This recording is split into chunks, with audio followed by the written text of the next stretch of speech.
Hey everyone, Connie here, and welcome to my review of Fear Street, Part 1, 1994. I believe it's 94. Let me just get something up here. So, Fear Street is a series of books by R.L. Stein, the creator of Goosebumps. And I read them growing up. I read them in in high school, and a little bit in middle school, I think, but mostly in early high school. And I liked them. In fact, honestly, I kind of liked them a little more than Goosebumps itself at that time.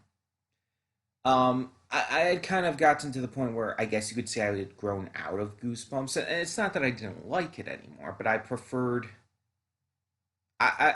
getting into some other stuff, some other fiction at that time. And I was kind of obsessed with the Fear Street stories. Um, and I really liked the Fear Street Cheerleaders specifically, which is a trilogy of stories set in this world centering around these cheerleader characters. I don't remember all the details, mind you, because I haven't actually read the books in a long time. And I don't know if I still have it, but I actually owned one of them. I don't know if I still have it. I wonder if I could find it. um, but this is a trilogy of movies based on the Fear Street stories. Each one taking place in a different time period. So this first one takes place in 1994, and it kicks off the trilogy of films in a very impressive way, in my opinion.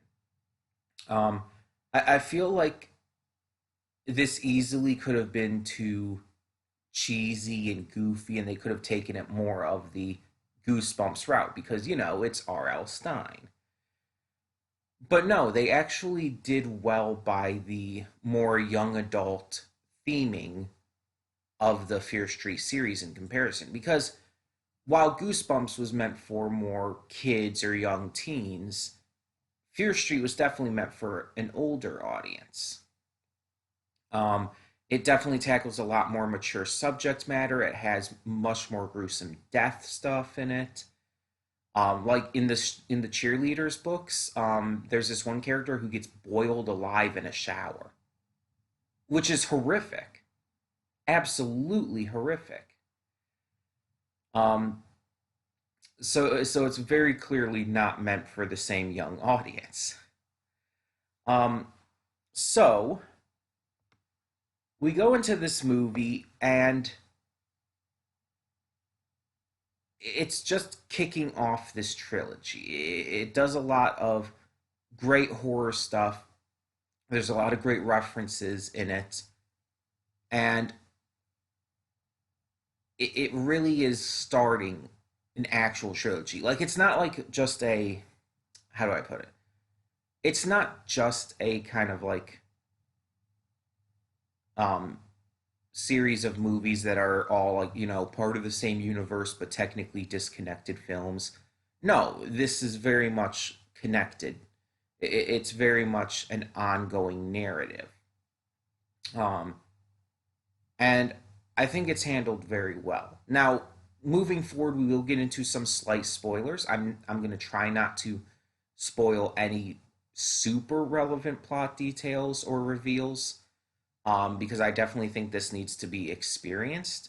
But I will be getting into at least some details, so just letting you know, there will be slight spoilers moving forward. In three, two, one, now. So we have a good cast here, and I think it's kind of funny that we start off following this girl at the beginning of, excuse me, following this girl at the beginning of the movie, played by Maya Hawke. It's just funny to me because Maya Hawke was in Stranger Things, and Stranger Things is kind of known as Netflix's big, like, kind of not cheesy, but homage paying 80s horror. It's kind of like that. It's kind of Netflix's thing, and it became this huge, massive series. And we're still waiting on the next season. But it's funny to see Maya Hawke kind of come back to this kind of same thing. Even though this takes place in the 90s, the same idea is still there. And it's at a mall, of all places. So there's also that connection with Maya's character from Stranger Things. Um, but the opening scene kind of just is setting things up. It has a very uh, it has a very Scream like vibe. Like if you've ever seen the opening scene of the first Scream movie, it's very similar. It's very similar, but in a really good way. It doesn't just feel like a blatant ripoff, it feels like an homage. And as we move further into the movie, you see it's definitely different, but there's definitely some similarities to that and to some other things as well. Um, Most of the movie, though, centers on a character named Dina. Dina is kind of dealing with a bad breakup and is just kind of trying to move on. Um, but one day she's kind of forced to go to this event in the neighboring town in order to pay respects to those killed, basically in the opening scene. And there she ends up seeing her ex, and things kind of get out of hand, kind of leading into the events that this entire movie centers around. Um, so, one thing of note here is that I don't know if this was specifically based on a very specific set of stories in the Fear Street books. Um, I honestly don't remember all of the Fear Street stories because it's been a long time. Because I really haven't read them since high school, and I'm talking early high school too. So it's kind of sad that I just don't remember too much. I remember certain little things here and there. It's the hazards of having a poor memory and not reading something for a long time. Um, but I don't know if that was the case, but we see here this really progressive thing because Dina's ex, Sam, is another girl. And while the movie doesn't go into too heavy of a discussion about it, it very much does talk about the implications of being out as a lesbian during that time. Because remember, like, this is the 90s. And even though it was like better than the 80s or the 70s or so on and so forth, it was still not that good for queer people back in that time. So I appreciate that they went into that. And whether this was part of the original stories or not, I think it was a good addition for this modern telling. Even if it does still take place in the 90s, it does feel like a good idea. Um, Not to mention the actresses really work well off each other and have great chemistry on screen. Um, but through this series of events, they end up getting stalked by three different killers and have to survive while trying to stop the killers from chasing them anymore. To put it in the most simple of terms, and without, again, revealing too much. Um, there are definitely things that are shown in this movie that I do very much remember. For one, There's a name that pops up in the movie that's very important to the story, named Sarah Fear, and it's like instantly when I heard that, it's like, oh yeah, like I know exactly what that's talking about because that was talked about in the stories. Um, and then there's like this fun Easter egg. In the opening scene in the mall, there's this bookstore, and it shows the Fear Street books on the shelf. Except the covers are slightly edited, and instead of R.L. Stein, it says Robert Lawrence, which is R.L. Stein's name, Robert Lawrence Stein. So it's like I wonder why they did that. I wonder why they changed the covers like that. Um, because it's not like R.L. Stein didn't approve of this of these movies. He actually really likes these movies. He very much approved of them.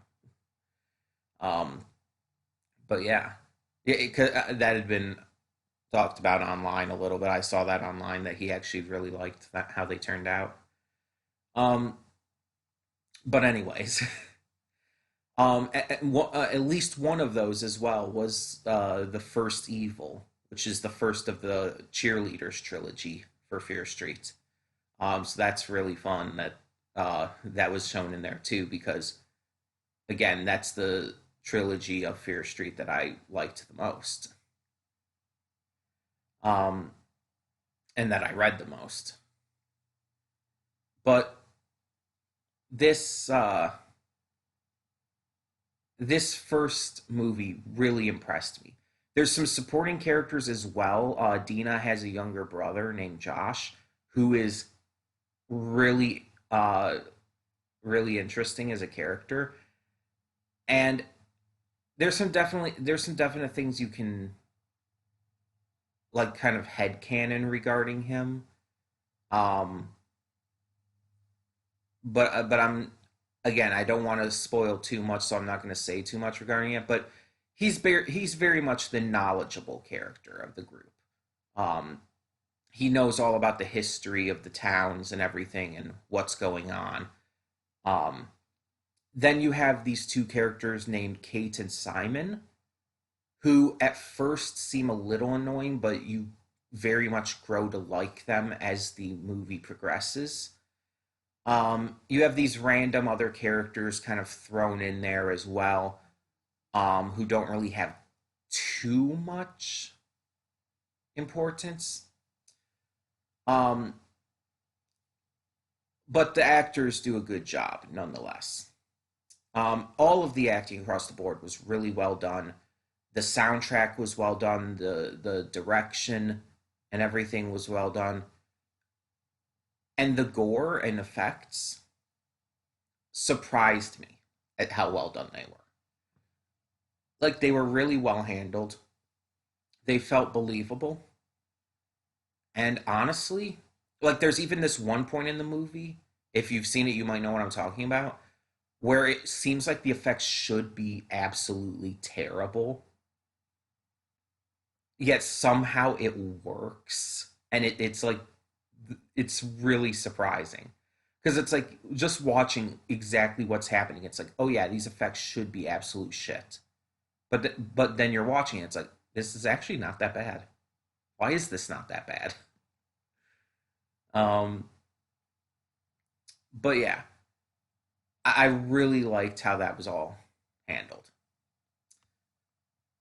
and the ending sets up for the second film really well, and I really can't wait to see where this goes.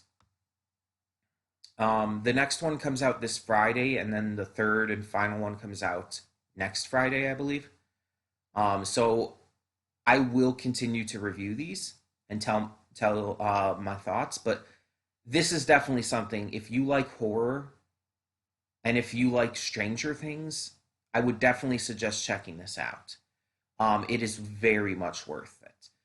Um, just for the acting, the effects, the story, it all is just solidly handled. And honestly, like in relation to anything R.L. Stein, any Goosebumps stuff and everything, this is easily already my favorite R.L. Stein adaptation, without question. Or even like with non-actual adaptions, like the live-action Goosebumps movies with Jack Black, it definitely surpasses that. But yeah, if you've seen the film, tell me in the comments what you think and where you think this might be headed. If you know any relevant plot details somehow or whatnot for where these movies are going to be going, please no spoilers. I don't even read the synopsises, so take it at that. um, but like I said, we will continue reviewing these movies. We'll get to reviewing the second and third as they come out. And for the meantime, thank you so much for tuning in. For now, I'm Connie and I'm signing off. See y'all next time.